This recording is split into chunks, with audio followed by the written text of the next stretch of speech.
Hello, you're listening to the podcast Revenge of the Drive-In. We're doing something a little bit different this time because this is our last episode of the season. We are doing sort of a recap, but it's going to be kind of an awards ceremony. I am your host, Patrick, and I'm joined by my usual co-host, Jim. Hello, everybody. Hello, Patrick. How are ya? I am excellent. Thank you for asking. Excited to start these award ceremonies? Are you wearing your nicest tux? I'm wearing my Giannis Antetokounmpo jersey because the Bucks have a big game tonight, which I fear there's a good chance by the time this episode comes out they're eliminated. So, okay, or maybe they're NBA champions once again. I don't know. We're recording this a few months ahead of time, so.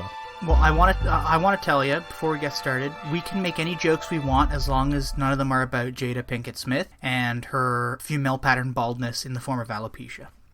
Okay. I also add that I am wearing my Montreal Canadiens cap because Guy Lafleur passed away today. He did, unfortunately, yeah.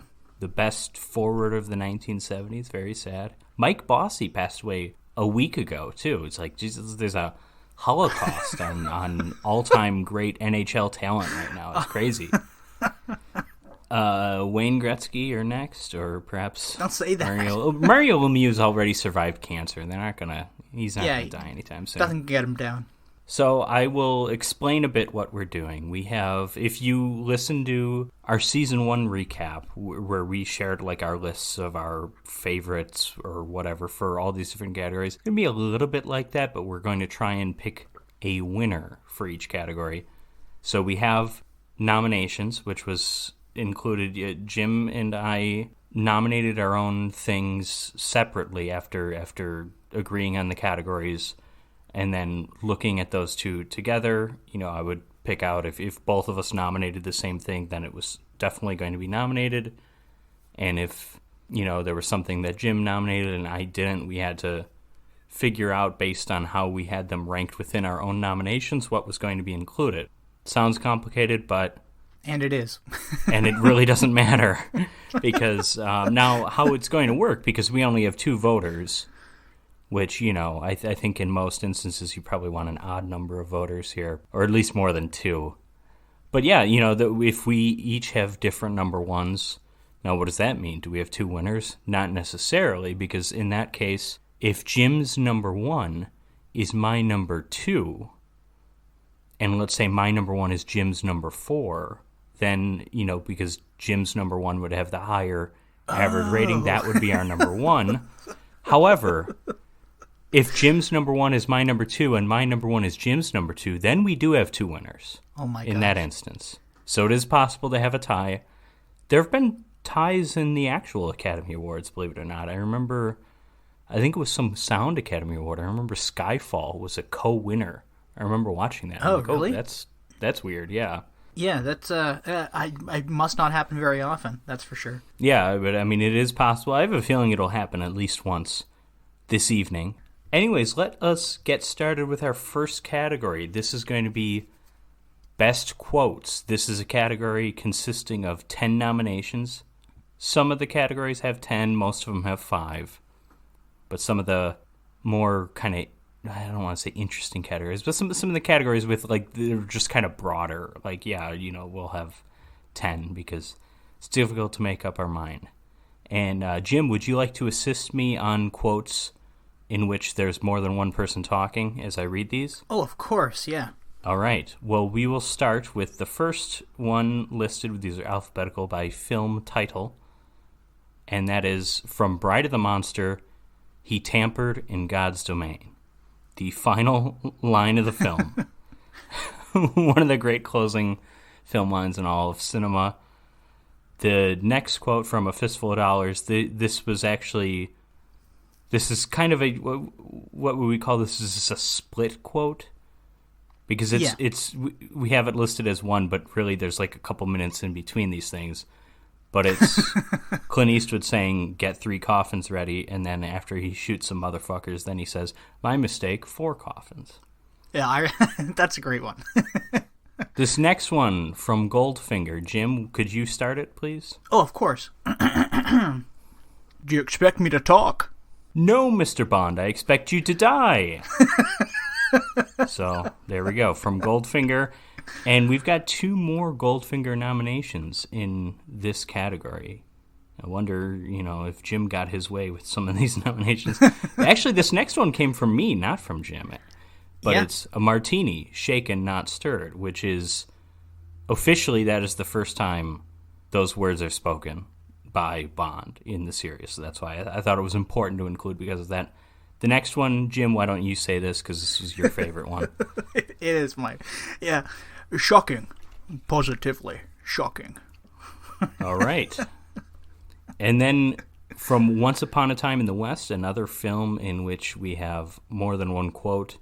This one, Jim, would you like to be the first person here? Would you like to be harmonica? Oh, absolutely. I was actually going to offer it to you, but sure. Did you bring a horse for me? No, it looks like we're shy 1 horse.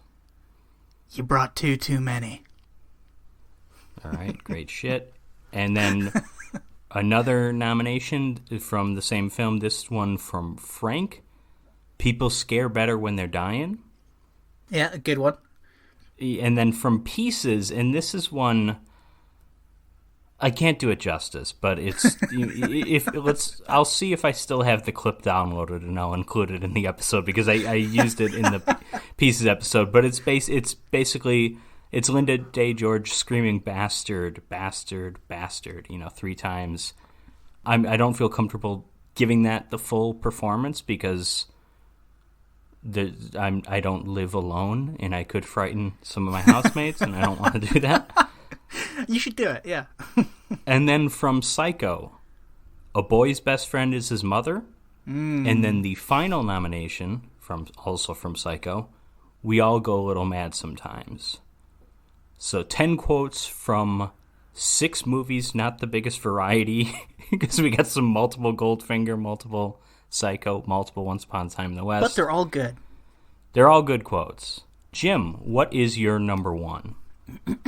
My number 1 is a classic. It's Game Over, man. Game Over. No. I meant of the ones nominated. That wasn't nominated. You nominated that. Oh, earlier. Did I? Yeah, I did. Yeah. What's my number 1 in that? That didn't make the cut, though. Oh, my number 1 in that? Sorry, I got confused with what we were doing. Yeah, my number 1 oh in my that? God, this is a disaster. Yeah, totally. It's a total disaster. My winner, La La Land. Yeah. Best Picture. Just nobody punch me. My number 1 is Do You Expect Me to Talk? No, Mr. Bond, I expect you to die. That is my number 2. So that's a likely winner. The worst case scenario is that ties. Now, here's what my number 1 is. We all go a little mad sometimes. Where does that rank in your list?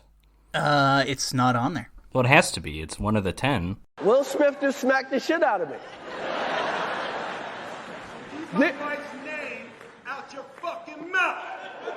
Wow, dude. Yes. It was a G.I. Jane joke. Keep my wife's name out your fucking mouth. I'm going to, okay? So the winner for best quotes, if we didn't say, was the whole, do you expect me to talk? No, Mr. Bond, I expect you to die, from Goldfinger. Okay, so after some technical difficulties, or a bit of confusion... Well, hold on. We can call it what it is. I completely misunderstood the whole point of what we were doing. No, I mean, maybe, but this was also, like, you and I, we didn't get to talk a lot about this ahead of time. Especially because this past few days I was traveling, I was out in the wilderness, you work multiple jobs. Like, I get it. It makes sense that there's confusion. And in fact, this next category is where we had confusion earlier. This next category is, we'll call it Best Special Effects. And originally, perhaps I didn't explain this, but I assumed, like, okay, the movie overall special effects. But Jim originally picked out individual special effects, which... I did.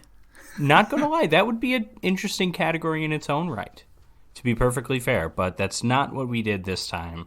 So, best special effects, we're talking miniatures, creatures, makeup effects, things like that. We didn't have a whole lot of visual effects, really, this season. I'm sure, a little bit in Aliens, but Aliens is still mostly practical.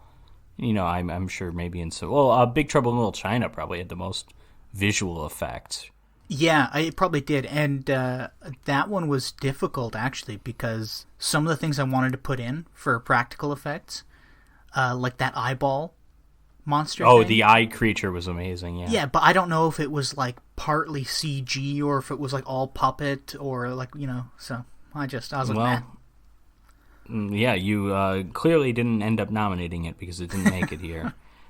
So our nominations, this is again a category of 10. Our first nomination, Aliens. Yeah. Pretty straightforward. The second one, Friday the 13th, Part 3. This is one I'm just going to be upfront about this. I disagree with this completely. Jim nominated this, and he must have ranked it highly because I would not have this anywhere near my top 10, but that's fine. I did, actually. I can tell you fine. right now what I ranked it as. Okay, well, hang on. We'll get there. No, because the next one... in my original list. In your original. Yeah, my original list, like 2 or I think 3? I ranked it as 6. 6? Okay. Yeah. The third nominee, Ghoulies. So we're some respect for the work of John Carl Buechler. Lots of respect. Lots of respect. Yeah, that's worth pointing out. You saw Ghoulies on your own because you didn't do that episode with me. And based on how frequently you nominated it for, I'm assuming you enjoyed it. I loved it so much. It's like one of my new favorite movies. Okay, that's good. That's good to know. Then we have Godzilla Raids Again. Then we have The House by the Cemetery. Then we have King Kong, A Nightmare on Elm Street 2, Freddy's Revenge. We have The Prowler, Star Trek, The Motion Picture, and lastly, Suspiria. So, Jim, what is your number one? My number one is Godzilla Raids Again, and that's for all the miniature work. Oh my God! Especially the destruction of Osaka scene. I thought it was that's my number. That's my number 8. What? That is likely not winning. I mean, there's some good effects there, but like the little sock puppet Godzilla, not that great. I don't know. My number 1 is King Kong. Okay, that's my number 2. So. Okay, so King Kong wins then. Okay. Yeah. My number 2 was The Prowler, by the way. Mm.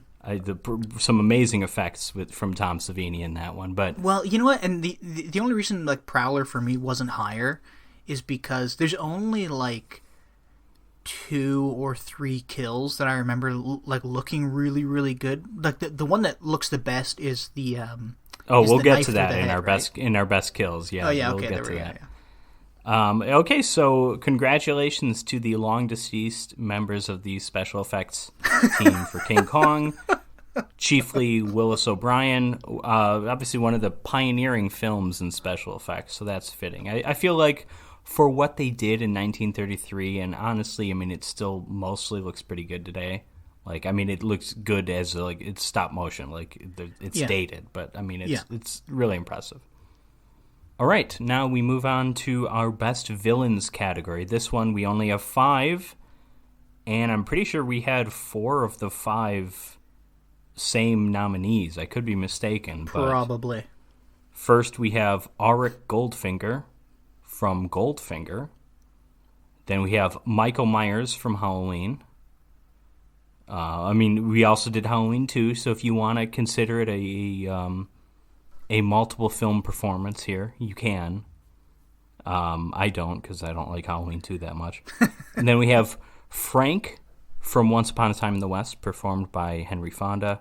Then we have Norman Bates in Psycho. Then we have Edward Lionheart, performed by Vincent Price in Theater of Blood. Jim, what is your number 1? I think probably unsurprisingly, I have gone with Auric Goldfinger as my number 1. How about you? I got Norman Bates. Norman Bates. Okay, Bates was my number 3. Then unless we have the same number 2, I think he wins because Goldfinger is my number 4. Oh, who was your number 2? My number 2 is Frank. Why is that funny? He's awesome. No, I'm laughing at my answer. Lionheart. Yeah, I love him. He was my number 3, so he's a good one. But yeah, so that means Norman Bates wins. I think we had 5 really strong ones. Like Goldfinger for me being a number 4. That's no knock against Goldfinger. It's just I liked the 3 above him just a little bit more. Yeah, I mean, this was definitely a tough category. It's a good category, though. Yeah, good category. Well, exactly. I mean, there were so many iconic villains. Yeah, we didn't even get to Freddy or the Queen Alien or. Well, yeah. Well, Jason kind of sucks in Friday the 13th Part 3. That's the one where he rapes people. But oh yeah, that's right. I don't know. What's the guy's name from Big Trouble in Little China? Lopan. Yeah. Yeah, you nominated him, and I didn't, but that was a good pick. He was a good one. Anyways, Best Original Score. This one may shock you. Or at least I should say, maybe I shouldn't say that. 2 nominations here were a bit surprising to me, and they both came from you, obviously, because I'm not going to surprise myself with what I nominate. But... First off, we have the score to Big Trouble in Little China from John Carpenter and Alan Howarth? Yeah. Then we've got the 2 Ennio Morricone scores. That's A Fistful of Dollars and Once Upon a Time in the West. Yep. Then we have Jerry Goldsmith for Star Trek The Motion Picture. And then we have the band Goblin for Suspiria. And if you don't mind, Jim, I will share my number 1. Well, and first of all, I would want to say Big Trouble in Little China it wasn't a surprise to me because you told me you were going to put it in, but it wouldn't have been that close to my top 5, to be perfectly honest. And again, not a knock against the Big Trouble in Little China score, but, there's Halloween. Like, there's a lot of good scores that didn't make it here. And then I wasn't thinking of Star Trek The Motion Picture, but you're right, that is a very good score. Yeah, I mean... it is. Star Trek The Motion Picture was the introduction of, like, the most famous theme song for a television show. Well, not the most famous, but it was Beverly Hillbillies. I can think of 10 more that are more famous. Yeah, Beverly Hillbillies, Twilight Zone, The Wonder Years. Yeah, you're right. There's many more that are famous. But Brady Bunch, Gilligan's Island. Okay, we can stop. We can stop how many famous ones there are. But it was for Star Trek: Benny The Next Hill. Generation. Okay. All right. So, anyways, my number 1, Ennio Morricone for Once Upon a Time in the West. Oh, I had Ennio Morricone for A Fistful of Dollars. That is my number 2. Oh, my Once Upon a Time in the West, I'm sorry to tell you, buddy, is number 4 because my number 2 is Big Trouble in Little China. That's my guilty pleasure. Okay, so A Fistful of Dollars is the winner then. Hey! Yeah, I had Big Trouble in Little China as number 5, to be honest. I almost put Suspiria number 2. Suspiria, Fistful of Dollars were close for me. Yeah. Well, we spoke about this briefly when we weren't recording, but Goblin has just a great sound. The score for both Deep Red and Suspiria are really, really cool. Do they fit the movies? I don't know, but the scores are great. So yeah, congratulations to the late, great Ennio Morricone. Everyone who's won is dead so far, I think. Yeah, Anthony Perkins passed away. Willis O'Brien's long dead. Yeah, everyone's dead so far. I mean, we did some older movies, obviously. So this next one, Best Hero. We've got James Bond, played by Sean Connery, in Goldfinger. We've got Harmonica, played by Charles Bronson in Once Upon a Time in the West. We've got The Man with No Name, played by Clint Eastwood in A Fistful of Dollars. We've got Ellen Ripley, played by Sigourney Weaver in Aliens. And we've got John Wick, played by Keanu Reeves in Ghoulies. Oh, excuse me. No, sorry, that's right. No, in John Wick. Jim, what's your number 1? Again, this is a category with lots of good heroes, but I went with John Wick. Okay, I'm going to explain where I have John Wick. I have him at 5. Okay. And here's my explanation. Is he a good action hero, action character, lead character? Yes. However, his heroism is... Whose life does he change for the better other than himself? That's kind of where I looked at. That's kind of how I looked at it. Again, not that he's a bad character by any means, but that's why I have him at 5. My number one is Ellen Ripley from Aliens. It's a great choice. It really is. Out of that list, though, I have her as 5. Okay, I kind of figured the way you were laughing. Okay, who's your number 2? My number 2 is kind of in the John Wick vein. It's the man with no name, Clint Eastwood. That's my number 4. Jesus. Okay, wait, hold on. Who's your number 2? My number 2 is James Bond.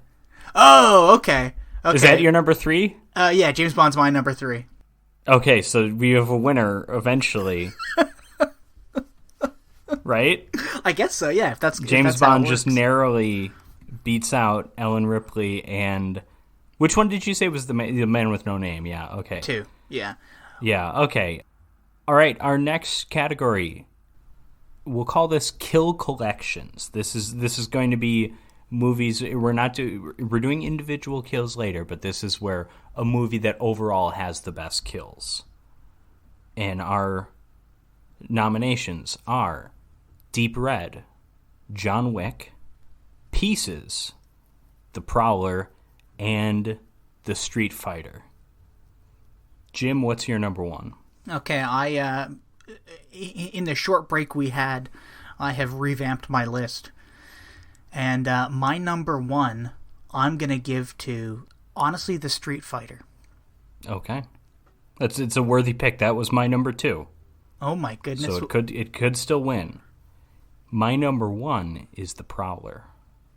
Oh, unfortunately for you, that's my number 5 out of these ones. All right, that's fine. The Street Fighter is victorious. Yeah, and when going back to The Prowler, there's only really a couple kills I remember being, I guess, excited. Listen, by. they're all amazing. Really, yeah, that is exactly. it's Tom Savini. Other than Day of the Dead, which is completely different because he's doing zombie stuff. That's Tom Savini's best work. I think it's just incredible. But hey, the Street Fighter is worthy. It's a worthy victor. Plenty of creativity in the kills. We get dick ripped off, throat ripped off. Head crushed by punching. Like, there's a lot of great stuff there. Don't get me wrong. People falling out of a window. Okay, this next one. This is where we get into the genres. We broke films down by genres here. And just to specify, films can be in more than one genre. Like, I every now and then you'll come across someone who's like, oh, man, I don't really consider The Thing a horror movie because it's a sci-fi movie. Like, no, things can be more than one thing. William Shakespeare wrote tragic comedies. Like, this isn't a new idea. But anyway, I just rant over. I just, every now and then I come across that, and it's annoying. But the first genre we're doing is really not so much a genre, but it's best schlock movies. And now, what is a schlock movie? We're looking at low-ish budget. I think there's one film here that's not really a low-budget movie, but, low-ish budget and kind of just piece of trash, but it's enjoyable, right? Because our 5 nominees are Deathstalker, Ghoulies, King Kong vs. Godzilla, Pieces, and Slave Girls from Beyond Infinity. It should come as no surprise to anyone listening that my number 1 is Pieces. Jim, what is yours? My number 1 is Ghoulies. That's my number 4. Oh my god. So where do you have Pieces? Pieces is my number 4. Oh my god. So what's your number 2? King Kong versus Godzilla. That's my number 3. Oh, no. Okay. I have Slave Girls from Beyond Infinity at number 2. Oh, wow. I have them at 5 because I like Deathstalker and Pieces more than Slave Girls. Okay. So this is confusing. So hang on. So if your 5 is Slave Girls, your 4 is Pieces. Yeah. Your 3 is Deathstalker. Your 2 is Ghoulies? King Kong versus Godzilla. King Kong versus Godzilla. So your 1 was Ghoulies. Okay. Yeah. So we got to do some math here. So my Pieces was 1 and yours was 4. So Pieces has 5. Ghoulies was my 4 and it was your 1. So that also has 5. My Slave Girls has 2 and you had it at 5? Yeah. So that's 7. So that lost. King Kong vs. Godzilla for me was 3. What was it for you? 2. Okay. Then we have a tie between Pieces and King Kong versus Godzilla. Hey, good, because both are great. I actually, like, thinking about it now, I probably should have had King Kong vs. Godzilla over Slave Girls from Beyond Infinity, but I'm glad I didn't, because had I done that, that would have been the outright winner, and Pieces wouldn't have tied for the victory. So I'm glad I kind of messed that up. So Pieces and King Kong vs. Godzilla. And Patrick from the future here, I just noticed editing this that we actually had a three-way tie for best schlock movies between Ghoulies, King Kong vs. Godzilla, and Pieces. So my apologies to Ghoulies for leaving you out when we actually recorded this episode. I'm glad I noticed it now. We move on to Best Song, where Jim appears to have forgotten about the Goldfinger theme because he did not nominate it, but thankfully I did, and I had it ranked highly, so it made it. So our 5 songs here are Goldfinger by Shirley Bassey from the film Goldfinger.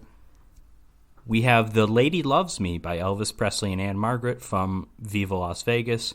We have Relax by Frankie Goes to Hollywood from Body Double. And we've got Viva Las Vegas by Elvis Presley from Viva Las Vegas. And we've got What Did I Say by Elvis Presley from Viva Las Vegas. So, Jim, what is your number 1? Well, can I actually guess what your number 1 is? Sure. The Lady Loves Me. That's my number 4. Oh, okay. Well, okay. I'll tell you what my number 1 is.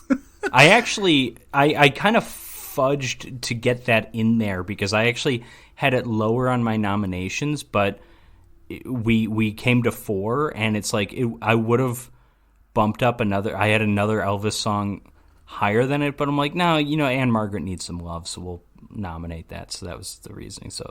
Anyways, whatever. What's your number 1? Goldfinger. Mine as well. So Goldfinger, a proper outright win. Good on you, Goldfinger. Is that the first one? The first one we had the same number 1? First proper outright win. All right, so now we're doing best mystery or thriller film. This one, I want to say we had a very similar list of nominations, although I think there was one discrepancy. But we have... Yeah, because you nominated Suspiria, and I'm like, that's right, there's like a mystery, like the plot unfolds like a mystery, but it's not really a thriller film. I don't know. That's just kind of how I view it, but whatever. I know there's exceptions to this, but I'm also like, if something involves like a monster or something supernatural, I'm like, it's not really a thriller. Like, that's just kind of how I view it. Like, thriller is more reality-based. I mean, there are supernatural thrillers, but that's just kind of how I differentiate. You're free to disagree with me, dear listeners. But anyways, our 5 nominations: Body Double, Dead or Alive, Deep Red, Psycho, and Saw 2. And I will share my number 1. It is Deep Red. Wow. My number 1 is Psycho. I thought that's what you would have gone for. Well, I think Psycho's the best movie, but I think as like a mystery thriller, I think Deep Red is the best as far as how it fits the genre. I do agree Psycho's a better movie, but I do have that at number 3. Uh-oh. So what is your number 2? I have Deep Red at number 2, so Deep Red wins. Deep Red wins? Okay. I had Body Double at 2, by the way. Body Double was 3 for me. Okay. So Deep Red is the winner. Congratulations to Dario Argento, one of the few living winners, I feel like. So, some of the great things about his films is, first off, the color of blood. It's so awesome. bright. The amount of blood is awesome. And Deep Red specifically has... It's not really a twist ending. I mean, I guess it kind of is. But... yeah. I don't know. It was just a great ending. It was the first time I'd ever seen it, and I thought it was a fantastic film. Yeah, because that's another film you watched on your own because you didn't do that episode with me. I did that one with Josh, so I'm glad to hear you enjoyed it because I love that movie. It's one of my favorites. A deserving winner, I think. Now we're doing best scenes. This is another category of 10, and I actually realized like an hour ago that I forgot one of the best scenes. I didn't nominate it, and neither did you. Whatever, we can talk about that later. It didn't make it. It doesn't matter. We're dealing from the nominations in front of us, which are the Bulletproof Vest shootout the climactic sequence of A Fistful of Dollars. We are dealing with the Kong versus the T-Rex fight in King Kong. We are dealing with, this is really more of a moment than a scene, but it's a great moment, I'll give you that. This was a Jim nomination, and this is Godzilla falling into a pit from King Kong versus Godzilla. It's great. I know we spent some time talking on that back when we did that episode. Then we have, this is probably the longest scene of the one. It's another Jim nomination, but it's like Cheyenne's introduction in the Frontier Saloon, and also where Cheyenne meets Harmonica from Once Upon a Time in the West. Mm-hmm. Then we have, also from Once Upon a Time in the West, the flashback, the origin of Harmonica / the Harmonica versus Frank standoff in the present from, Once Upon a Time in the West. Then we have this one, pretty clearly a me nomination, but we have the cleaning up the room dance montage in A Nightmare on Elm Street 2, Freddy's Revenge. It's an amazing moment. It's something, that's for sure. The next one, similarly amazing moment, is the Kung Fu Professor scene from Pieces, which you and I both nominated, I believe. Yeah. Actually, I may have not nominated that, but if that was the case, I must have forgotten about it, because there's no way I wouldn't have nominated that, right? Yeah, I mean, it's fantastic. Of course. Then we have the shower scene from Psycho, arguably the most famous scene in film history, but is it better than Kung Fu Professor? or than the dude from Nightmare on Elm Street 2 jerking off like a mini bat? I don't know. Maybe. Then we have the X-ray head punch from the Street Fighter, which if we're talking about the scene as a whole rather than just the moment, because it's a good scene, it's the car gets dropped into the like not ravine, like a reservoir. Yeah. And then he just beats the ever living shit out of two people. It's a really great scene. Then we have from Suspiria, Pat's death by hanging, and death by hanging is putting it lightly, because she gets stabbed very lightly. several dozen times. I mean, it's just an incredible moment. If you've seen Suspiria, obviously you know what I'm talking about. It's the most famous scene in that movie. So, Jim, what is your number one? Okay. I'm sorry, because you probably have a really good number one. My number one is the Kung Fu Professor scene from Pieces. It's a scene that makes no sense. It's completely out of left field. There's no explanation for it, and you just have to live with it and move on. No, well, him being a Kung Fu Professor is the explanation. There is explanation for it. It's just the explanation doesn't make sense. Yeah. They do explain the explanation isn't good enough.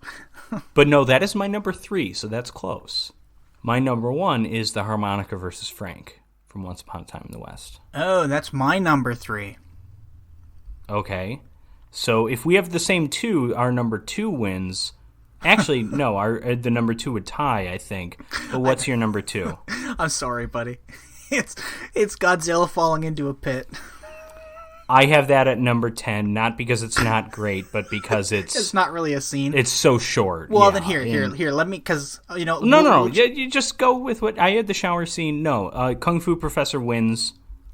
There you have it. Kung Fu Professor. Congratulations to Bruce Lee, I think it was. Yeah, in maybe. that scene. And number 2 is the shower scene. All right, best sci-fi movie. Our nominations are Aliens, The Fly, The Quatermass Experiment, Slave Girls from Beyond Infinity, and Star Trek The Motion Picture. Jim, what's your number 1? I picked The Fly. A very solid, all-around film. Yeah. How about you? It is. It's so solid, in fact, that it was my number 2. It was almost number 3, but it ended up at my number 2. My number 1 is Aliens. Oh no, that's my number 3, and my number 2 is Star Trek. That is my number 5. So The Fly wins. Congratulations to The Fly. To The Fly. To one of the many Felix Leiters who plays The Fly. To Vincent Price. Everybody involved. Yeah, I had Quatermass 3. The Fly and Quatermass are like almost a virtual tie for me, but The Fly just barely beat it out. But yeah, I had. I'll be honest. I had Slave Girls beating out Quatermass. I'm not. I mean, I had it at number 4. Like I don't mind that. All right, now we're getting into the acting categories. So, first off, Best Supporting Actress. Got some random-ass nominations here. Some very kind of obvious ones, or at least one obvious one. In fact, one that was actually nominated for an Oscar for this performance. So, our five nominees are Kim Cattrall from Big Trouble in Little China. Lana Clarkson from Deathstalker. May she rest in peace. And I wonder why she was nominated. Well, hey, she's actually good in that movie. I mean, maybe not like, she's not Oscar worthy or anything, but no, listen, she's good in the movie. She's fine. Listen, if we're doing best costumes, Lana Clarkson's costume specifically, that's the winner. we should have done a best costumes category. Then we have Melanie Griffith from Body Double playing Holly Body. Then we have Janet Leigh from Psycho, who is the person I mentioned was actually nominated for an Oscar for this role. And then we have Vera Miles, also from Psycho. Jim, who's your number one? I have a feeling we have the same one here. Oh, we might, yeah. I would say let's give Janet Leigh our Oscar, because I think that's what she deserves for Psycho. I agree, yeah. For me, that was I didn't have a very close number two there. I thought she was leaps and bounds better than... I had Melanie Griffith at number two, but yeah, Janet Leigh's awesome in that. Yeah, she was ahead of everybody by a full head and shoulders. I did as my number two. Kim Cattrall was a good one. I didn't remember to nominate her, but that's not a bad pick. Yeah, she was good. I had for my number two, it was a joke number two, and it was Lana Clarkson. Lana Clarkson. Okay. All right. Best Action Adventure Film. We have Aliens, A Fistful of Dollars, John Wick, King Kong, and The Street Fighter. You'll notice no Goldfinger. Jim has some weird thing where he doesn't consider that an action movie for some reason. Yeah, I thought he forgot to nominate it. No, it's. I think of it more as like I don't know. It's like its own thing. It's like a spy movie. I wouldn't really say it's an action adventure film. I guess so, but a whatever. It doesn't matter. It Connery. wasn't nominated. Okay. So Jim, of these five, what's your number one? Mr. Patrick, I am picking King Kong as my number one. A very exciting movie, full of action and adventure. Yeah, adventure being I think the key word there, even more so than action. But yeah, great film. My number two. Oh. Close to my number one, but my number one was Aliens. So I voted Aliens number one sci-fi and number one action. Where did you have Aliens? Aliens is my number two. All right, so we've got dual winners, Aliens and King Kong. Now, where did you have John Wick on your list? Number 5, not because I didn't like it, but just because I liked the other ones more. I would have put John Wick close to The Street Fighter. The Street Fighter was my number 4, but John Wick was my number 5. So Fistful of Dollars obviously was 3. Gotcha, yeah. Best Supporting Actor. And this is one actually where I wiped away one of Jim's nominations just because it was too small of a role, I felt like. So sorry, Ian McShane in John Wick. That's okay. You did not make it. And that was the reasoning. You had 2 John Wick people, and I'm like, let's take the one who actually is in more than one scene. Yeah. That's kind of the reasoning. No offense to, I love Ian McShane. Again, I'm a Deadwood fan. But our 5 nominees are Tobin Bell in Saw 2, Henry Fonda in Once Upon a Time in the West, Michael Nyqvist in John Wick, Donald Pleasance in Halloween, and Jason Robards from Once Upon a Time in the West. Jim, my number 1 is Henry Fonda from Once Upon a Time in the West. And Henry Fonda is my number 1 as well. Okay. So another true winner. Henry Fonda's fantastic. He is. Yeah, I know. Like, he delivers a great line that I had on a list that didn't make it to our the final suspenders list. line. That didn't make it, fantastic. but that was a good one. So now, best horror movie. And this one has a fucking baffling one that made the nominations, quite frankly, because I think you had it as like your number 2 or something, and so it's like I couldn't get rid of it. It had to be there. What did I put in? Our 5 nominations are Halloween. Okay, normal so far, right? Then Hellfest, which is the random one. Okay, then Night of the Living Dead, Psycho, and Suspiria. Yeah. Jim, what is your number one? Please tell me it's not Hellfest. It's not Hellfest. It's Halloween. That's my number 4. Okay, what's your number one? Psycho. Yeah, I can understand that. Psycho's my number 4. I can understand that. What's your number 2? My number 2 is Suspiria. Mine as well. Suspiria is the winner. Good.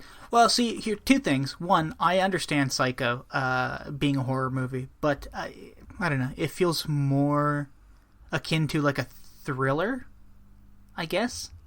You know what I mean? I think that's more just... I understand what you mean, but I also think that's just like horror as a genre has changed since Psycho. And it's largely changed because of Psycho, but I see what you mean. And I still think, like, I think I might have still had Psycho on my original list, or it was like an honorable mention or something. I'm pretty sure you didn't nominate Halloween, so you may have forgotten that one, especially if you had it as your number 1, but I think that one made it because I nominated it. I mean, I don't remember, it doesn't matter, but that's kind of how I remembered it, but I could be wrong.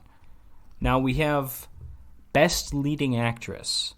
Now, one of these was one that Jim nominated as supporting actress, but I nominated her as lead, and I'm like, okay, I think she's really more of a lead actress. But we have Claudia Cardinale from Once Upon a Time in the West. We have Jamie Lee Curtis from Halloween. We have Anne Margaret from Viva Las Vegas. We have Patricia Owens from The Fly, who is the one that Jim had nominated for supporting actress. And then we have Sigourney Weaver for Aliens, who another one also nominated for an Oscar in real life for this performance. Now, Jim, I think, who was your number 1? I think we're going to have the same number 1 on this one. I'm almost positive. And I chose Anne Margaret as my number 1. Well, then you're wrong, because that's my number 2. Who's your number 1? I got Siggy Weaver.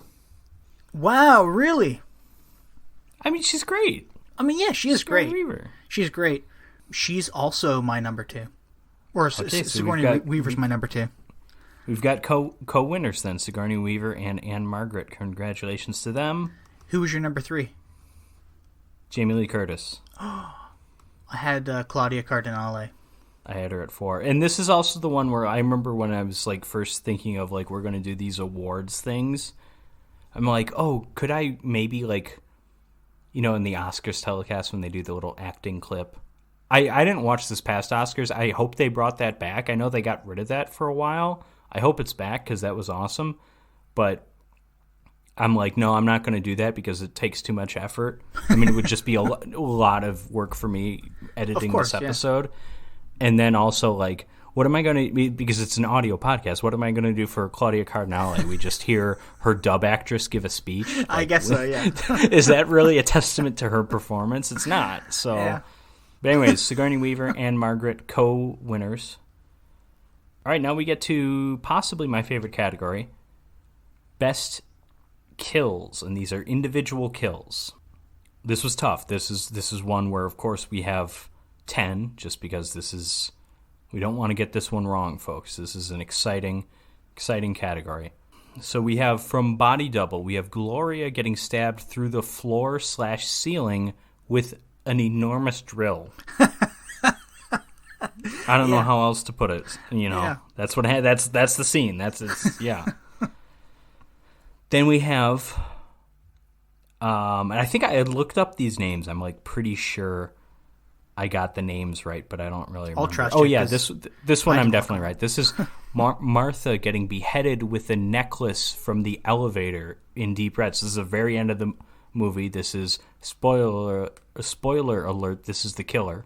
Yeah, well, it was another good kill from that movie that there's so many of them. I don't remember I don't remember if I nominated it or not, but it was the fella, I forget his character's name. He gets dragged by the car and then his head crushed. Oh yeah, that's Martha's son. Yeah. Yeah, I didn't nominate that, and I don't think you did either. But so, anyways, then we have from A Nightmare on Elm Street 2, Freddy's Revenge, Grady getting stabbed by Freddy and the claws going through the door. Very visual. It's a great scene because that's the one where Freddy emerges from Jesse's body. Just a great effect overall. Then we have From Pieces. This one I didn't bother looking up this character's name because it's Pieces. Who cares? This is a dancer gets chainsawed in the elevator. This is a very fun scene where That's the great. killer enters the elevator and she somehow doesn't notice the chainsaw until he's there, and then which she actually doesn't die on the spot. Remember, they say that she's still alive, but then she dies later or something. We'll chalk up blood loss in the elevator from a missing arm to that being her death. At least one missing arm. I don't know. I mean, Pieces is a brutal movie. There's a lot of good kills in that. I think that's apparently the only one that was nominated, but or that made the nominations. You may have nominated another one. I don't know. But then we have from The Prowler, Carl getting stabbed through the top of the head and out through the chin with what I thought was a bayonet. You said it was like a K-bar or something? Yeah, some kind of military knife. Yeah, it's fucking awesome is what it is, though. It is. That's The Prowler. And the effects that was the kill too. You mentioned earlier. Oh, exactly, yeah. I mean, the effects, because when he pulls the knife out, the eyes roll back. It's disgusting, but awesome. Then we have perhaps the most famous kill in movie history. Marion getting killed in the shower in Psycho. Kind of has to be on here, right? Yeah. It's freaking tame compared to even the shower scene in The Prowler, which I nominated. You didn't. That didn't make it, but there's probably the tamest kill on this list. Then the next one, Michael in the opening scene of Saw 2 getting killed with the Venus flytrap mask. That was one you nominated. I didn't, but I like the pick. That's the best kill in Saw 2, I think. Yeah, I mean, that's the only cool kill in Saw 2, for sure. Then we have, of course, Kingstone getting his groin ripped off by Terry's bare hands in The Street Fighter. I mean, how can you not? It's great. And then joining that, we also have the famed X-ray skull punch from The Street Fighter, which results in the guy spitting out a bunch of blood. And then lastly, we have another kill that was mentioned earlier, and this is Pat in Suspiria getting hanged from the ceiling, but also getting stabbed multiple times in the heart and all of that. That whole thing, which is actually a twofer. It's a double kill because Pat's friend, I don't remember her name, she gets impaled by the broken glass there. Yeah, by broken glass. So and, beams. perhaps extra points for that one. Well, you know what kill we neither of us nominated, I assume. But we you don't know what I nominated, technically. Well, you're right. But I'm assuming you didn't nominate this one. It's the death of all of Japan at the end of Dead or Alive? Yeah, no, I wasn't. I wouldn't have been thinking of that. Yeah, the nuclear holocaust of Japan. So, Jim, what's your number one here? I'm going to have to go with the most over-the-top kill, and that is Pat Suspiria. being hanged from the ceiling in Suspiria. It's my number 3, and again, that's nothing. I mean, it's an incredible kill. It's more just like I just like the two above it a little bit more. My number 1 is the X-ray skull punch, Street Fighter. That's my number 2. Okay, so that means that wins, right? Yeah, it wins. Yeah. Wins. Okay, it's great. The other one I had above Pat in Suspiria was the one from The Prowler. Yeah, that was my number 3. Okay.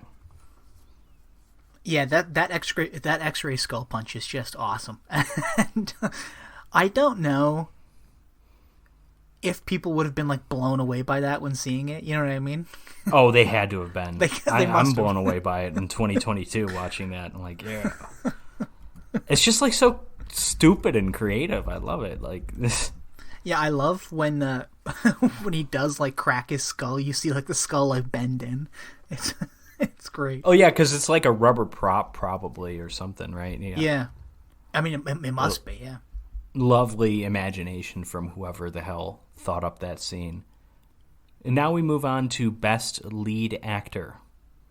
This one, I think we might have had the same 5 nominated, or we at least had 4 of the same. Yeah. And so we have Charles Bronson from Once Upon a Time in the West. We have Sean Connery in Goldfinger. We have Clint Eastwood in A Fistful of Dollars. We have Anthony Perkins in Psycho. and Vincent Price in Theater of Blood. Well, let me ask you, Patrick, what's your number one? Anthony Perkins from Psycho. Also my number one. Okay, I kind of figured it would be. I don't think we had the same 5 because I don't think I nominated Connery. I think I might have nominated Johnny Depp in Fear and Loathing, maybe. I'm not sure. I can't remember. Yeah, but I think I also Connery. nominated... I have no problem with Connery being on there, but Anthony Perkins to me, I think, is the clear winner. I don't know. I mean, I do love me some Vincent Price doing Shakespeare, murdering people with Shakespeare, but like, I don't know. Yeah, I mean, it's a good pick. Now we get to the final category, Best Picture. So this is irregardless of genre. This is one that I don't have a problem with any of the ones nominated. This isn't like a Hellfest slipped in here somehow. You know, it's a. I mean, granted, there's maybe 1 or 2 movies here that I wouldn't have put in my top 10, but these are all like solid choices. We have, in alphabetical order, we have Aliens from director James Cameron, king of the world himself. We have Big Trouble in Little China from director John Carpenter, the king of the movies that don't do that well but end up becoming classics. The king of cult classics. Yeah, sort of. We have Deep Red from director Dario Argento. And we have A Fistful of Dollars from director Sergio Leone.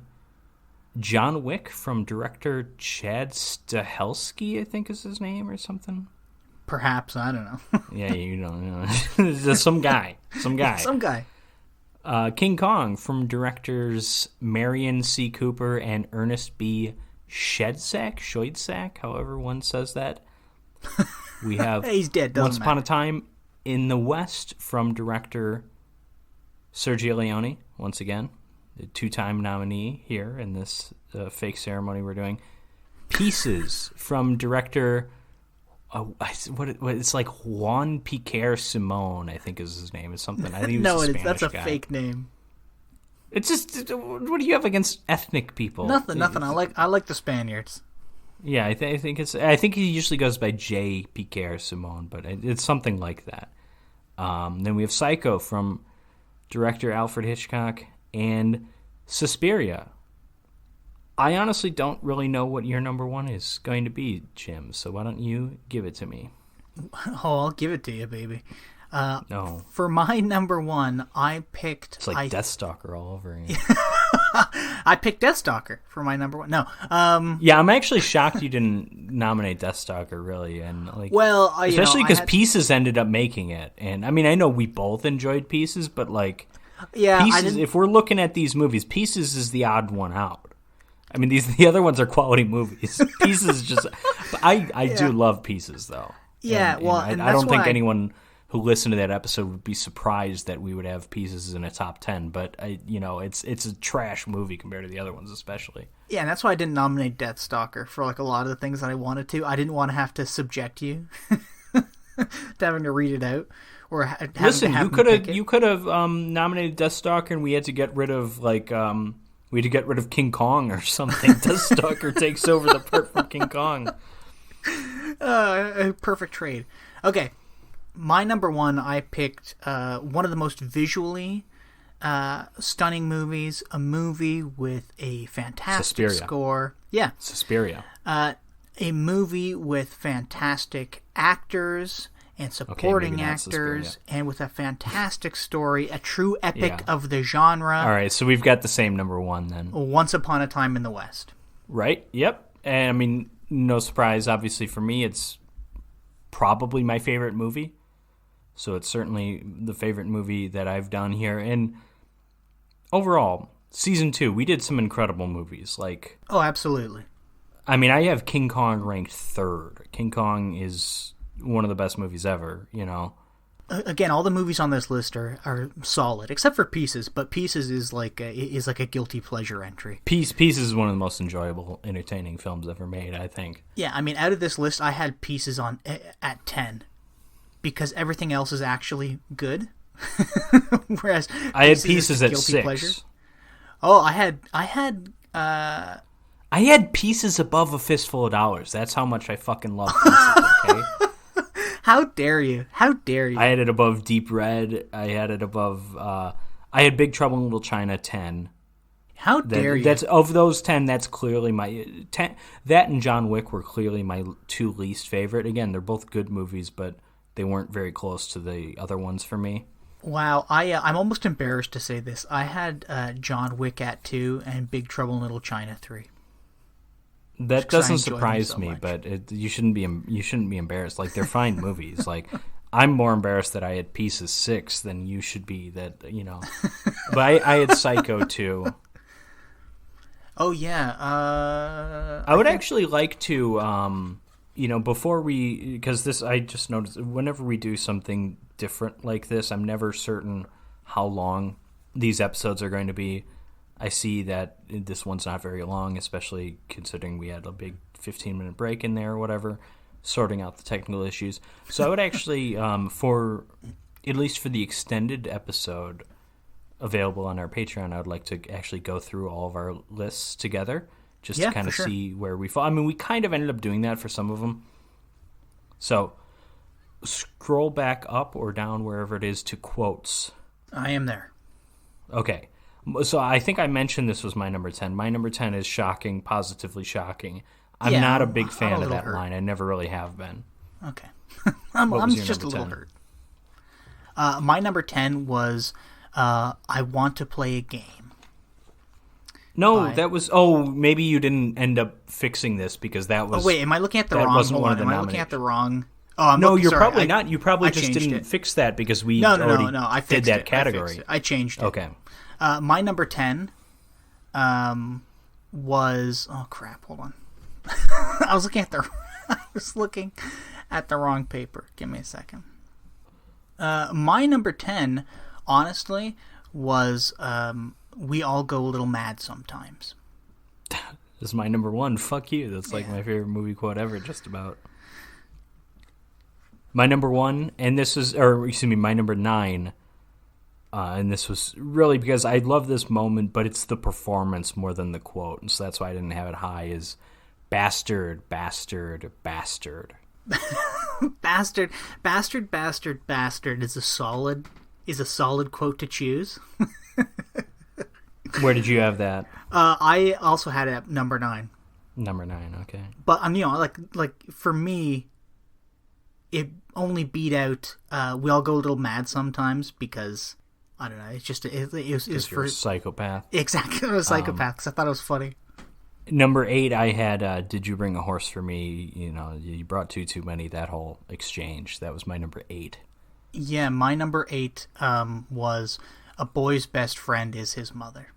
Jesus. Yeah, yeah. I like. You do not like the psycho quotes. Number 7, I had is a martini shaken, not stirred.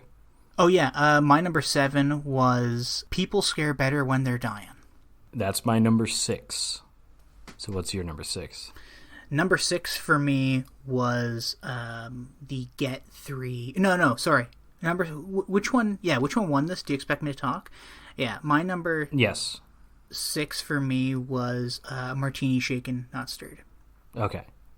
My number 5 was Boy's Best Friend Is His Mother. You had that at like 8 or whatever, so what's your 5? Yeah. My number 5 is Shocking, Positively Shocking. Okay, my number 10. My number 4 is He Tampered in God's Domain.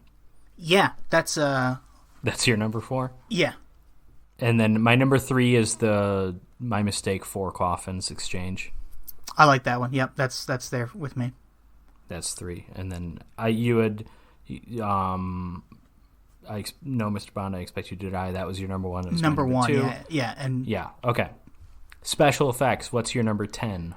My number 10 for special effects is... How come I can't see it here? Oh, I put Aliens. Okay. I don't really know why.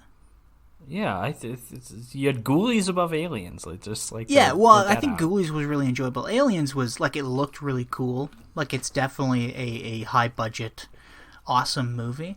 The Queen alien looks amazing. Yeah, but I mean, for the most part, I liked everything else just for its kind of weirdness in it. I guess, if that makes sense. What was your number 10? Was it Ghoulies?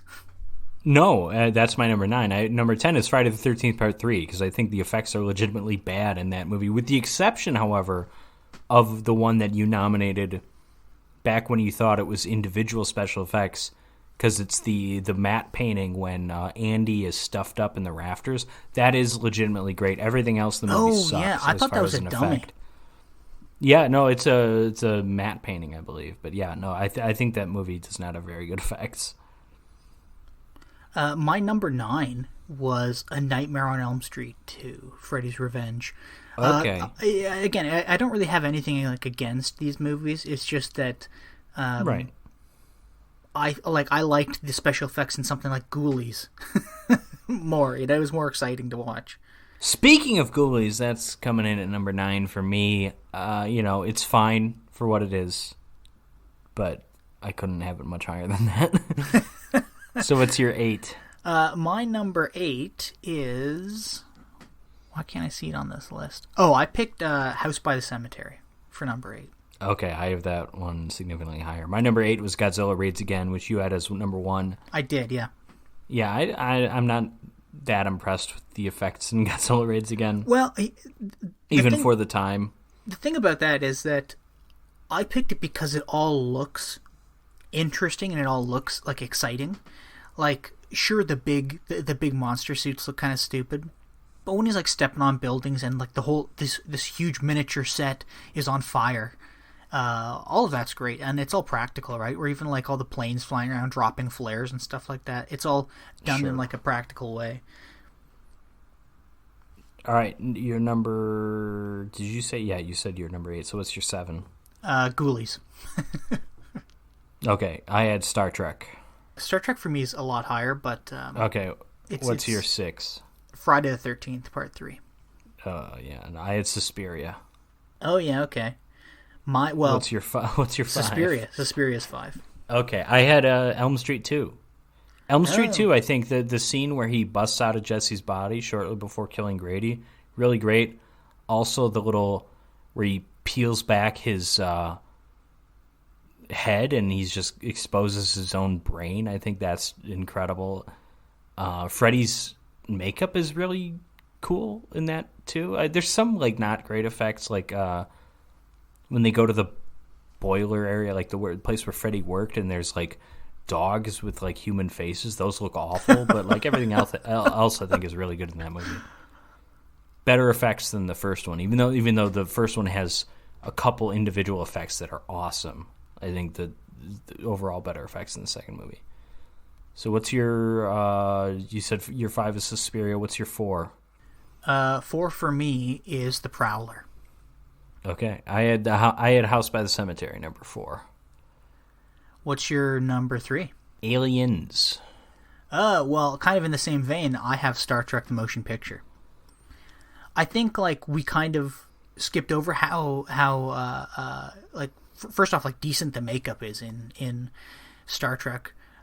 Sure. Yeah, I guess we probably didn't. Yeah. But also, I wasn't thinking of the makeup in Star Trek for sure, but yeah.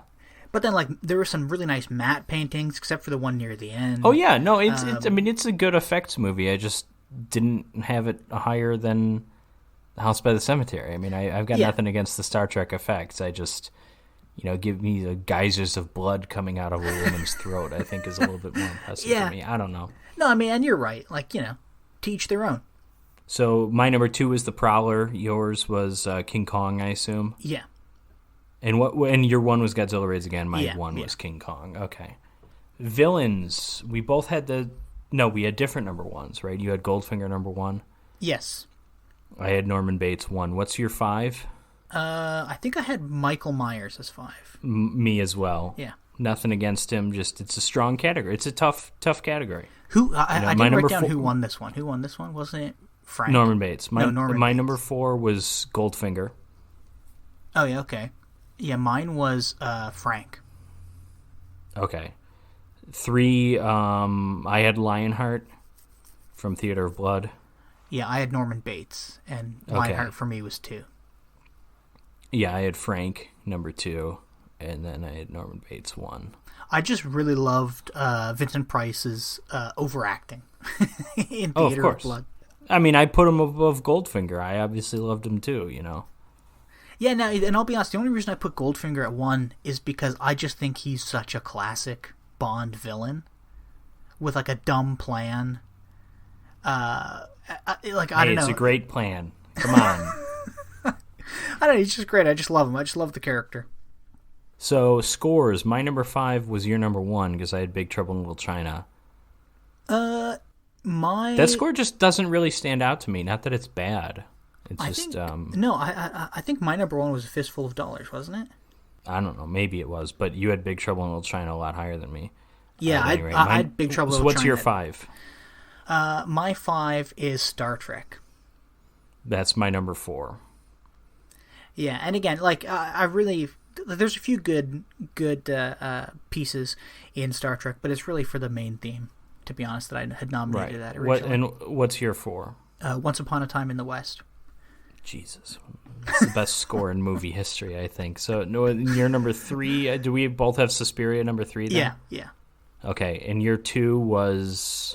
Big Trouble. Okay, I had A Fistful of Dollars, so that's why A Fistful of Dollars won, because you had that as your number 1. I had it Once Upon a Time in the West. Hero, I had John Wick number 5, and I explained my reasoning for that, which I think you understand, even if you had him number 1, which I respect, but yeah. Yeah. And again, I totally agree with your reasoning. And was your 5 Ripley then? Yeah, it was. Okay, because she was my 1. That's funny. I had Man with No Name number 4. Yeah, I had Charles Bronson as 4. I had Harmonica number 3. James Bond 3, and then I had Clint Eastwood 2. Okay, I had Bond 2, and then I had Ripley 1. Okay, so Bond 1. Well, but like this list of heroes, they're all great heroes. Right. All right, Kill Collections. I had John Wick number 5. Yeah, my number probably 5... is the most people getting killed, but it's a lot of just there's some nothing too over the top. It's like there's some violent stuff, but nothing like that incredible that stands out to me. But an awful lot of people get killed though, so I respect that. But I had that at number 5. Now I had what did I have as 1? The Street Fighter? Probably, because that won. Yes, yeah. I had Street Fighter at 1, and I had John Wick at 2. What did you have at 5? At 5, I had The Prowler. I had that at 1. Okay, 4, I had Pieces. I had Pieces at 3. Okay. So, like, my whole thing was, like, Pieces had, like, a lot of great kills, but I think you saw more of the aftermath. Right. Than the actual kill, really. Mm-hmm. Like, the aftermath was gorier than the kill in most cases, except for maybe the chainsaw death, or the chainsaw half kill. Deep Red I thought was great. I love that. I have Deep Red at 3. Yeah, I've got Deep Red at 4, but I love that bright orangey beheading. Blood. Oh yeah, and then the beheading too. That was great. I nominated an individual kill from Deep Red that didn't end up making it, but I liked. At least I think I did. Maybe I didn't. But the professor guy getting stabbed with the letter opener after he gets his face slammed against like the bookshelf and like all that stuff. I think I nominated that, but I can't remember. But yeah, so I had Deep Red 3. I had Street Fighter 2. I had The Prowler 1. Yeah, Street Fighter 1, John Wick 2, Pieces 3, Deep Red 4, Prowler 5. Schlock movies. This was we had co-winners of Pieces and King Kong vs. Godzilla. So I went from 5 to 1. I went Deathstalker 5, Ghoulies 4, King Kong vs. Godzilla 3, which I said like in hindsight it probably should have had that at 2, but 2 I had Slave Girls, 1 I had Pieces. Yeah, for me it was Slave Girls 5. I have Pieces 4, but I don't think that's what I said. Pieces 4, Deathstalker 3, King Kong vs. Godzilla 2, Ghoulies 1. No, that makes sense because pieces, I have 1, you added 4. 1 plus 4 is 5. Okay, there. King Okay, Kong yeah. versus Godzilla, if you added 2, I added 3. That's 2 plus 3 is 5. So Yeah. Okay, I was like... Yeah, that was one we had to I'm trying keep do going math in my down the head. I'm list like, because that was not that was one of the more wide disparity in voting there. Song, we both had the same one. I had 5. I had What Did I Say, and the reason I had that as 5 is it's just not an Elvis song, not that it's a bad song. I had 4, The Lady Loves Me, 3, Viva Las Vegas, 2, Relax by Frankie Goes to Hollywood, and 1, Goldfinger. Wow, yeah, so we've obviously got the same number 1. My 5 was The Lady Loves Me. And Okay. it's not a bad song. The thing that makes that song great is the scene. Yes, That's but it. that's also kind of why I wanted it nominated, because it was contextually, it was a true musical song. Yeah. And that's, but no, you're right. The scene, I don't disagree with that. My 4 was What Did I Say? 3 was Relax. 2, Viva Las Vegas. 1, obviously Goldfinger. Relax is a great song, though. When I heard it pop up in Body Double, I was like, oh, yeah. All right, mystery thriller films from 5 to 1. I have Saw 2 is 5, Dead or Alive is 4, Psycho is 3. I explained my reasoning with Psycho. 2 is Body Double, and 1 is Deep Red. Yeah, my 5, Dead or Alive. 3 I have here is How Body about 4? Oh, sorry. Saw 2. Oh yeah, I kind of figured, but yeah. Yeah. I think this was a category where we had 3 strong entries, and then the Dead or Alive and Saw 2 was kind of a drop off to get to those 2. So I think those are the 2 worst. Yeah, so I mean, really the top 3 are the ones that are important, and it's So 3 you had Body Double, I assume? 2 Deep Red, 1 Psycho. Okay. So that's why Deep Red won then, yeah. All right, scenes. And I forgot to mention, the scene that I forgot to nominate was the scene in the parlor with Marion and Norman talking. I love that scene. Oh, It's that like is my a great favorite scene of scene. You're dialogue right. ever. I forgot to nominate that one. I like that scene more than the shower scene, I think, but I forgot to nominate it. Probably still would have been my number 2, Harmonica versus Frank. I still think I would have had number 1, but anyways, my 10 to 1. My number 10 is Godzilla falling into a pit. You know why? Just not really a full scene. Yeah. Number 9, I have Cheyenne's introduction, Cheyenne meeting Harmonica in the Frontier Saloon. It's a good scene, but it wouldn't have... I mean, it's one of 2 Once Upon a Time in the West scenes here.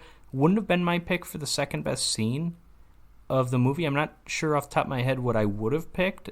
Number 8, Pat's death by hanging, Suspiria. I had it ranked higher in our kills list. Number 7, Cleaning Up the Room dance montage. Nightmare on Elm Street 2. Yeah. 6, Kong versus the T-Rex. 5 was the whole X-ray head punch scene. 4, Bulletproof Vest shootout and a fistful of dollars. 3, The Winner, Kung Fu Professor. 2, The shower scene. 1, Harmonica versus Frank. Yeah, some of these, I'm going to be honest, some of these categories I changed my mind on the fly. I was like, no, some of these are better than the others.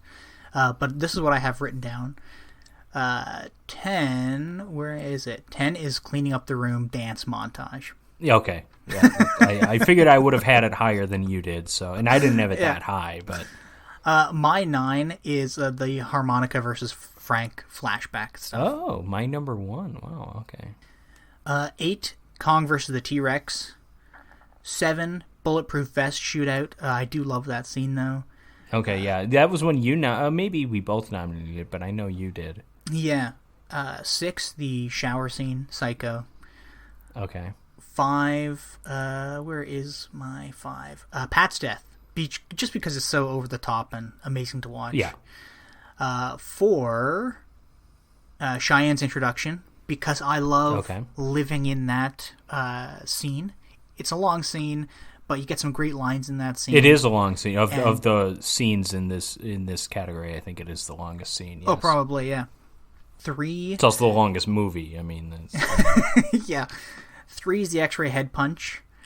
2, Godzilla falling into the pit. And 1, Jesus, Kung Fu Professor. yeah, Kung Fu Professor is a worthy winner. Yeah, I mean, yeah, I guess so. Sci-fi movies, I think we ended up going through our entire top 5, but I had 5-1, Star Trek, Slave Girls, Quatermass, The Fly, Aliens. Yeah, I had Quatermass, Slave Girls, Aliens, Star Trek, The Fly. So did you see Quatermass? Because you never told me about that. I assume you did? Yeah, I watched it. Okay. Yeah, I mean, I don't really have much to say about it. It was fine. I'm probably going to watch it again. Yeah, it's fine. I'm just curious. It's a good movie. It's not amazing. It's good. Yeah, it just, for me, it kind of fell into that kind of like it made me want to have a nap. Sometimes like some of the old Star Trek episodes do, if that makes sense. Or the fucking motion picture. It makes me want to, not a nap, that makes me want to like go into a coma. Yeah. It was so high on my list. I was shocked. I mean, the reason I thought maybe you hadn't seen Quatermass was because you nominated Robinson Crusoe. Yeah. And you did not like that movie, and I'm like thinking like, okay, maybe he didn't consider King Kong vs. Godzilla a sci-fi movie, but like, I can't imagine he enjoyed Robinson Crusoe more than Quatermass if he saw Quatermass. So that's why I asked you about that. Well, did you see some of my original? I mean, I know you saw all my original picks, but like that was another movie I was trying to shoehorn Barney the Woolly Monkey into things. Robinson Crusoe on Mars. It was really supporting actor nomination, Barney the Woolly Monkey. Yeah, Barney and Adam West. Adam West and his 45 seconds of screen time. Yeah, great stuff. Yeah, but no, Robinson Crusoe on Mars for me was an interesting movie to watch because it was like a real time capsule of people genuinely not understanding how Mars or other planets work. I see what you mean. Yeah, I enjoyed Robinson Crusoe more than you, but I still would have had something like King Kong vs. Godzilla above it. I would have had Robinson Crusoe over Star Trek, though, which I know you disagree with, but that was me. Yeah, well, Supporting actress, 5-1. I had Vera Miles, Lana Clarkson, Kim Cattrall, 3, Melanie Griffith, Janet Leigh. And I felt bad here. I ended up, because we needed one more spot, and I moved Vera Miles, you nominated her in lead actress, moved her to supporting. So we needed one more spot from me, and I felt bad. It was a toss-up between Lana Clarkson and Kim Myers from Nightmare on Elm Street 2. Oh. I actually think I had Kim Myers ranked higher, but I think I put Lana Clarkson in here just because I know you love Deathstalker, and I thought, But yeah, because Kim Myers is really good in Nightmare on Elm Street 2. Genuinely good. That's a very well-acted movie. You wouldn't necessarily think it is, especially because it's thought of as one of the worst sequels in the series, which it's not. I mean, there's a lot worse, but yeah, the two leads, because Mark Patton is really good in it too. But yeah, anyways, Lana Clarkson, if we did a list of top 5 hotties, Lana Clarkson's in there somewhere. But yeah, I think she's actually a compelling actor in that movie, though, too. Yeah, well, I mean, unfortunately, she doesn't really get that much opportunity to act, only for about 15 minutes or so. And then... No, she is a bigger role than that, but... But listen, Deathstalker is given an hour and a half to... Whatever the fuck, Mark Hill, whatever his name is, he's given an hour and a half to act, and he still doesn't, I mean, like, Lana Clarkson really... took advantage of what she had, and that is true. So yeah. That's well, she was my number 2 for fun. Right. 5, Melanie Griffith. 4, Vera Miles. 3, Kim Cattrall. 2, Lana Clarkson. 1, Janet Leigh. Yeah, I think we both agreed there was a clear one there. Yeah, too, and even like Kim Cattrall, Big Trouble in Little China. She wasn't a bad actress. I think all the acting in that movie was fine. It was solid, but she was definitely playing a character. You know what I mean? And I don't know, but I not really. But let's not dwell on it. Let's move on. Okay, never mind. Action adventure movies. This one we had two winners. We had Aliens and King Kong, both won. So I had 5. I had John Wick, and again, nothing against John Wick, just I liked the 4 other movies more than it. Street Fighter, I had 4. Street Fighter and John Wick would have been really close. 3, A Fistful of Dollars. 2, King Kong. 1, Aliens. Yeah, because our 1 and 2 were switched, right? King Kong and Aliens. Did you have Aliens too? Yeah. Okay. I Yeah, thought maybe you had John Wick up there, but okay. No, because that's why they both won, right? Right. Yeah. No, you did have King Kong 1, but I mean, we've had winners that neither of us picked as number one, so I thought maybe that's what Aliens was. Yeah. Because you just tonight. You've been like anti-aliens for the most part. Like before we started recording, you said something about like, I didn't like Aliens that much. Like, fucking, we loved that movie when we were talking about it. Yeah, I mean, it's a great movie. There's a lot of really fun, interesting movies in this season that we did. There are, but yeah. So what's your 5 through 1 then? 5, surprisingly, was John Wick. Out of all these ones. Okay. Though I do love John Wick as a movie. 5, John Wick. 4, Fistful of Dollars. 3, Street Fighter. 2, Aliens. 1, King Kong.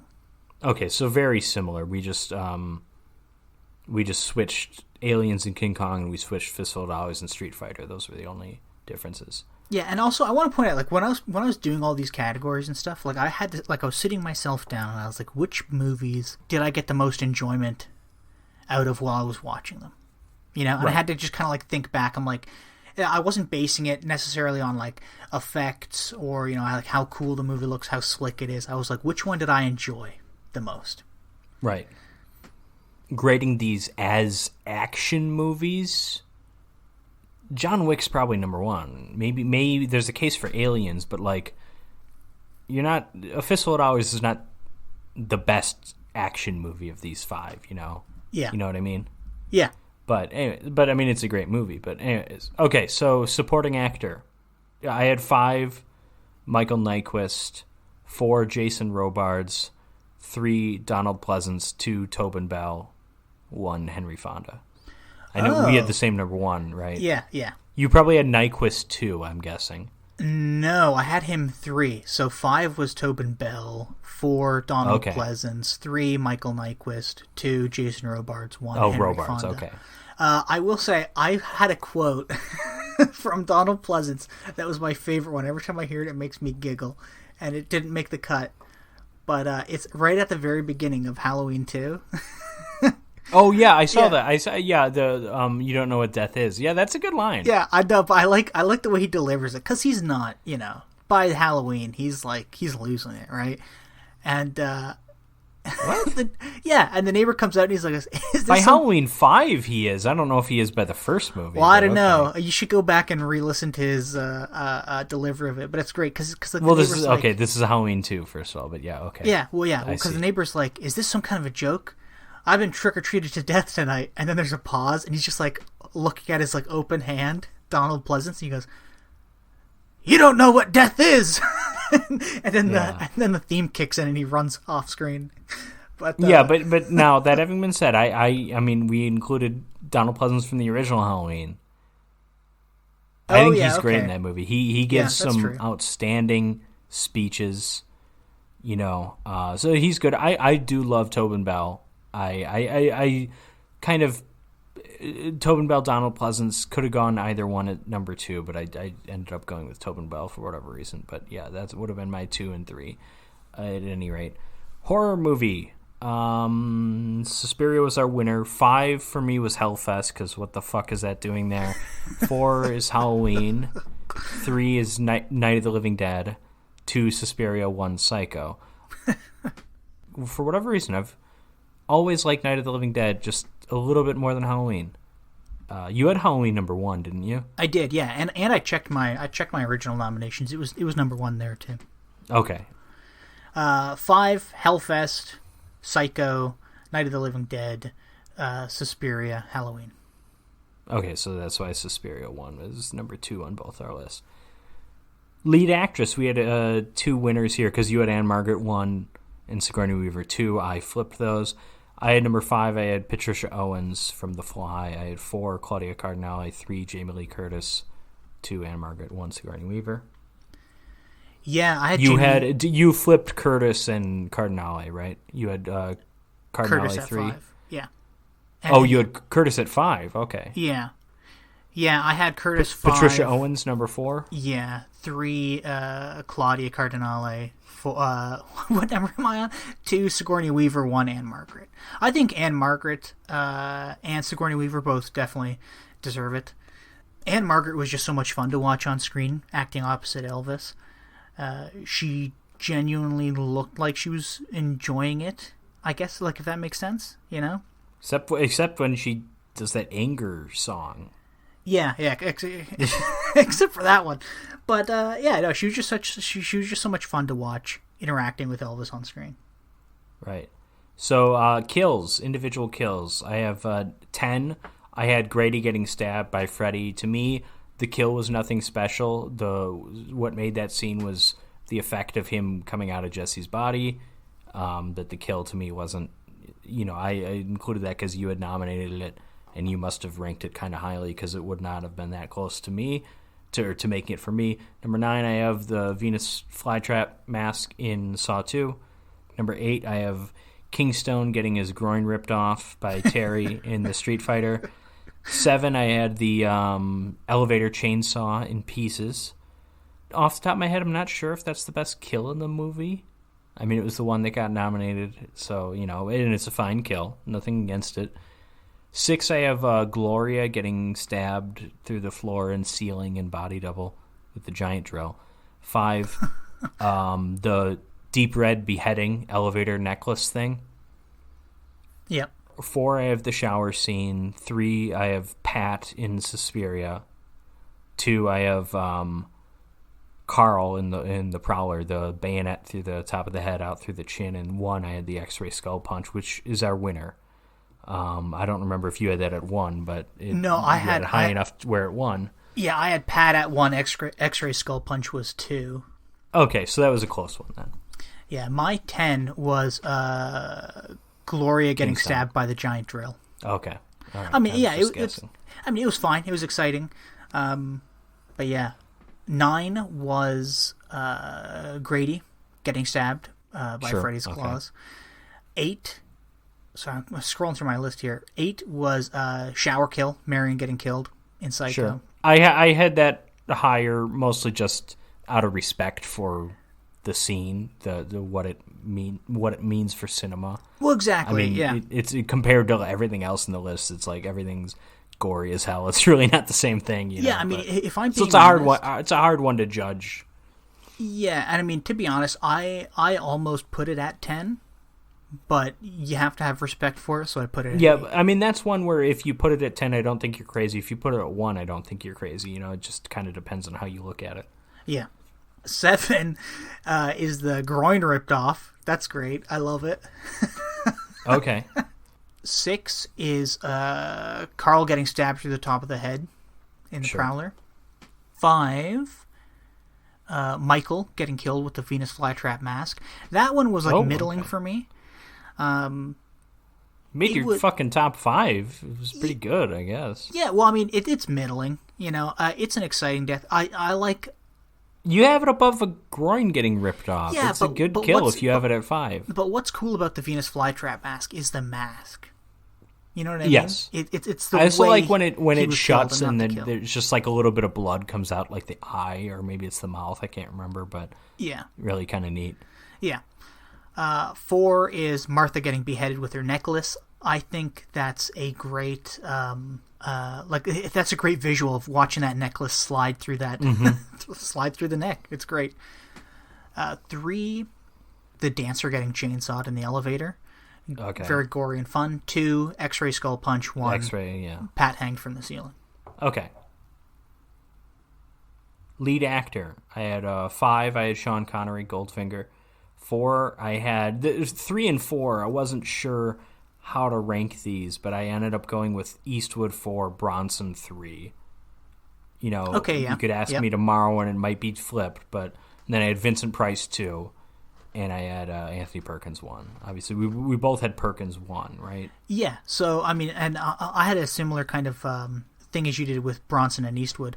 They're both playing like a similar character. They're playing the macho guy who doesn't talk too much, but is cool. You know what? If I had to narrow it down to like why I, like because it's a similar role, similar performance.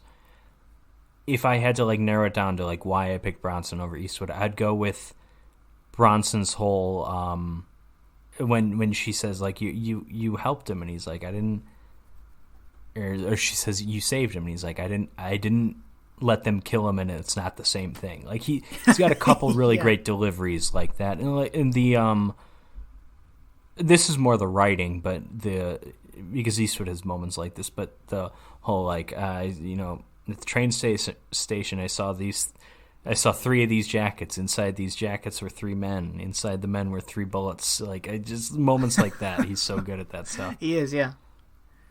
So yeah, I'm sorry. What was your 5 through 1? I sorry to cut you off there. Charles Bronson was actually 5. Okay, I mean it's a competitive category. Yeah, Clint Eastwood was 4. And again, if you'd asked me tomorrow or even 20 minutes from now, I might switch them. I don't know. 3, I had Vincent Price. 2, Sean Connery. 1, Anthony Perkins. Okay. And now, does Sean Connery really do a lot of acting? No, he's playing 60s Sean Connery, but I like 60s Sean Connery. No, yeah, I mean it's more of a persona than a performance, perhaps, but it's fine. I would have had. I'm trying to remember who would have been my 5th nominee, because I don't think I nominated Connery. I don't think it was Donnie Wahlberg, although I do think Donnie Wahlberg is very good in Saw 2. I think Mark Patton is great in Elm Street 2. Mm-hmm. I think wouldn't have been the guy in Deep Red. It might have been Dwayne Jones, Night of the Living Dead. Might have been. I think you nominated him for a hero, which I don't think is a bad pick. Yeah, I think I also nominated him for lead actor, didn't I? Yeah, I did. Oh, well, then I must not have, because then he would have made it if both of us had nominated him. Yeah, he was number 3 on my original list. Yeah, I don't remember off the top of my head. It wasn't Sonny Chiba. It might have been Donnie Wahlberg. It might have been... it might have been Donnie Dubs. I don't know. He's good in that movie. He is. All right, so Best Picture, we might have done the 10 through 1 here, but I had 10, Big Trouble in Little China. 9, I had John Wick. 8, I had Deep Red. 7, A Fistful of Dollars. 6, Pieces. 5, Aliens. 4, Suspiria. 3, King Kong. 2, Psycho. 1, Once Upon a Time in the West. And I'll say King Kong, Suspiria, and Aliens are all like about the same. Like the 3 through 5 could have been any order, just about. Yeah, mine's but a little more... there was a clear 1 and 2 for me though, in Once Upon a Time in the West and Psycho. Psycho was low for me, so I had Pieces at 10, Aliens at 9, Psycho at 8, Suspiria 7, King Kong 6, Deep Red 5, Fistful of Dollars 4, Big Trouble in Little China 3, John Wick 2, Once Upon a Time in the West 1. So, apologies to films that weren't even nominated, such as The Invisible Man Returns, Vice Academy. I know, by the way, I nominated Cecil Kellaway in, if that was his name, the little inspector guy. I nominated him for supporting actor in Invisible Man Returns, but he didn't make it. And I know you nominated Vice Academy for something. I think Schlock movie. Right? I think you nominated it for that. Was Halloween 2? Did that get a nomination?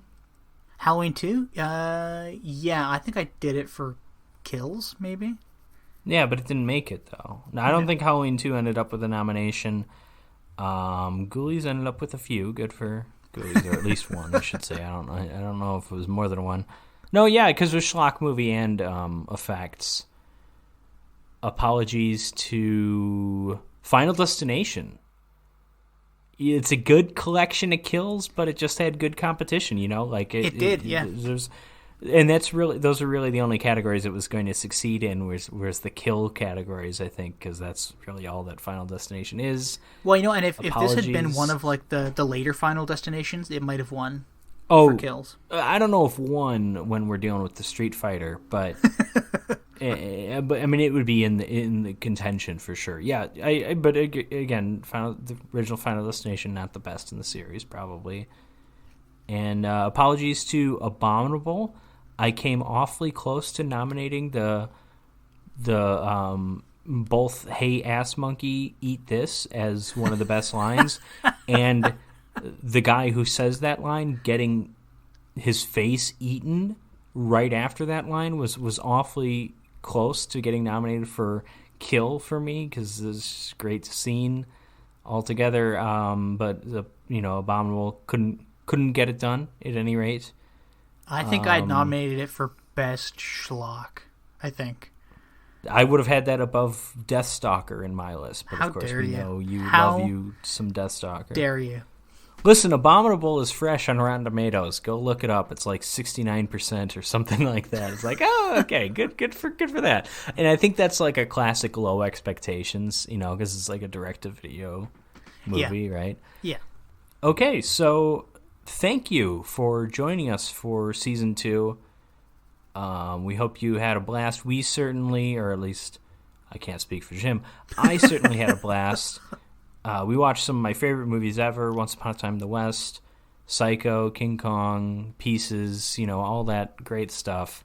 And we had a lot of fun with the Patreon doing commentary tracks for some movies that we've already covered on the podcast, such as like Dr. No and Saw, and then some movies that I hope we get to cover soon or eventually, like Back to the Future, Freddy vs. Jason, Once Upon a Time in Hollywood, all that wonderful stuff. So that's been a lot of fun. Check out our Patreon if that sounds interesting to you. Jim, any parting thoughts? Well, first off, thanks for having me, Patrick. Thanks for having me back. Mighty kind of you to keep me on this podcast. Thank you to all of our guests that we had on. We really appreciate you didn't it. interact with at all. But yeah, no, I mean, I just kind of tease about that. Listen, the reason we haven't had 3 people on an episode yet is because I spend so much time editing this, and it's just so much easier with a two audio files, editing those 2 together than it is with 3. Maybe we'll do 3 at some point. One day. That's certainly on the table. Yeah. And, we watched some great movies, laughed a lot. We watched some terrible... You didn't... maybe you did nominate it for Schlock movies, but like Spookies didn't get a nomination. I know. And I'm not apologizing to that because it didn't fucking deserve one. Fucking Spookies. Worst effects, maybe? Worst effects. Actually, I almost... Patrick, I was so close to nominating it for Best Effect, and it was when the Grim Reaper falls off the roof and explodes. Okay. I was really close, but I was like, I'm not going just to. for the realism of it all. Yeah, right? just for the realism. But yeah, we watched a lot of great movies, watched some really shitty movies, laughed a lot. I got to watch a lot of great new movies. And if you've already listened... I got to watch The Street Fighter. Yeah, My life has changed. I got to introduce yet another person to Pieces. That's always fun. Yeah, it was fun for me. That's one of the most rewarding things one can do in their life, is to introduce someone to Pieces or Sleepaway Camp. I think those are just the absolute best movies to just unleash on someone. Maybe Society also, which we haven't... Jim, I don't know if you know anything about. No, I'm not going to look it up. But that's another one. Okay. So we will be returning in full as this podcast proper in October. But actually before that, we'll have an episode coming out, and it's where Jim and I selected the movies for the next season. We did this like random number generator draft thing where we also had this veto power, which we kind of abused. And anyways, you'll have to listen to that when that comes out. I think it's coming out in August, maybe September. It's already out on Patreon because I released it shortly after we did it. If you're curious about what we're going to be covering, because we've got an exciting season in store in this next season, and I'll be working on arranging guests and stuff. I've already reached out to a few people and spoken to them about that. But yes, that's so look forward to season 3 in October, but even sort of the prelude announcement coming a month or 2 before that even. Yeah, just thanks for listening, everybody. I hope you've enjoyed it as much as we have. Stay tuned and come back for season 3. Thanks a bunch. And what was that line from John Wick again that you said he said all the time? I'll be seeing you. We'll be seeing you. Or you'll be hearing us, maybe, or I don't know. But yeah, reach out to us on Twitter too, because you know, if you want to talk pieces, you want to talk ghoulies, anything like that. All right. Thanks a ton, everybody. Bye for now.